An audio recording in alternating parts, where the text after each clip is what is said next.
ఒక నెంబర్లో ఫారెస్ట్ భూమి ఉంటే ఆ నెంబర్ మొత్తం ప్రొబిటెడ్ లిస్ట్లో ఉంటుంది. ఒక నెంబర్లో ప్రభుత్వ భూమి ఉంటే ఆ నెంబర్ అంతా ప్రొబిటెడ్ లిస్ట్లో ఉంటుంది.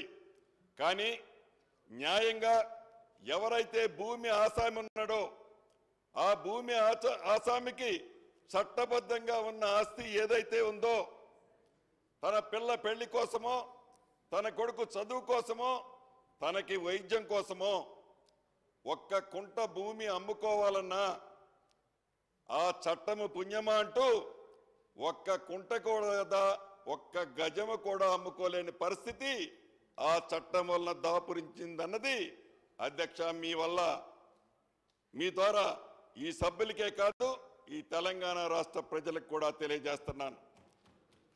ఒకటి అధ్యక్ష, ఆనాడు రామనాసురుడికి 10 తలలున్నాయన్నారు.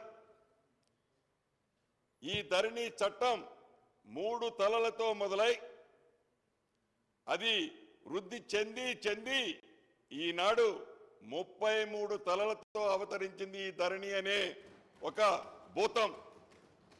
దీనివల్ల సామాన్య ప్రజలు ఎంత ఇబ్బంది పడ్డారో మీకు ఒక ఉదాహరణ చెప్తా. అసెంబ్లీ ఎన్నికల ముందు ఆనాడు పిసిసి అధ్యక్షులు మా సిఎల్పి నాయకులు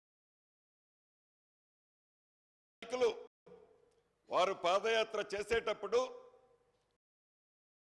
ఆదిలాబాద్ నుంచి ఖమ్మం దాకా సిఎల్పి నాయకులు బట్టి విక్రమార్క గారు పాదయాత్ర చేసేటప్పుడు ప్రతి ప్రాంతంలో ఎక్కడికెళ్ళినా ఈ ధరణి సమస్యలు, పేదోడికి ఇచ్చిన భూములు ఏ రకంగా వారు ఆక్రమించారు అనేదే అనేక అప్లికేషన్లు వారి పాదయాత్రలో రావటం జరిగింది. ఆ పాదయాత్రలో వారు చెప్పారు, ఎన్నికల టైంలో పిసిసి అధ్యక్షులు అదే రకంగా సిఎల్పి నాయకులు అనేక వేదికల మీద చెప్పారు, వచ్చేది ఇందిరమ్మ రాజ్యం, ఈ ఇందిరమ్మ రాజ్యంలో తప్పకుండా మీకు న్యాయం చేస్తాం, ధరణిని తీసుకొని బంగాళాఖాతంలో వేస్తామని ఆనాడు చెప్పారు అధ్యక్ష.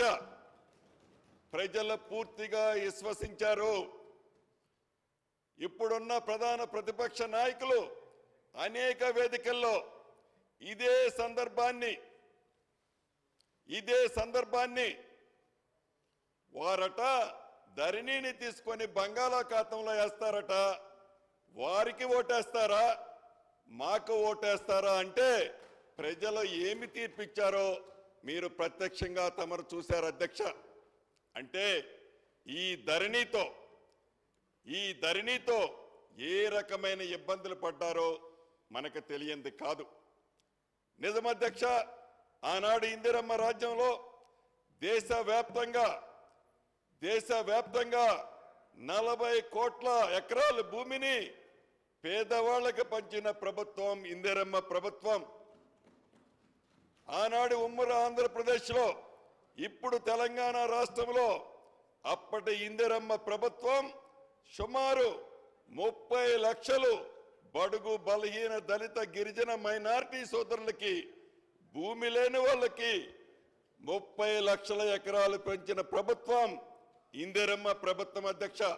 అది ఇందిరమ్మ ప్రభుత్వం కావాలనే మొన్నటి ఎన్నికల్లో ప్రజలు దీవించారు, విశ్వసించారు, నమ్మారు, ఆదరించారు అధ్యక్ష.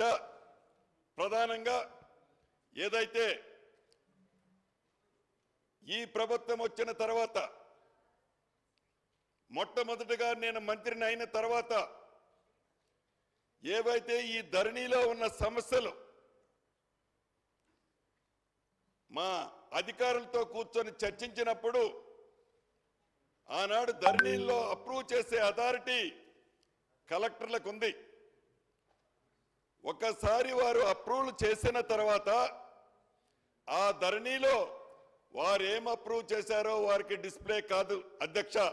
వారు చూడాలనుకున్నా, అప్రూవ్ చేసిన వారు చూడాలనుకున్నా ఆ వెబ్సైట్లో ఏమి నేను అప్రూవ్ చేశానో మళ్ళీ లిస్టు కావాలంటే దొరకదు అధ్యక్ష. అంతా సీక్రెట్.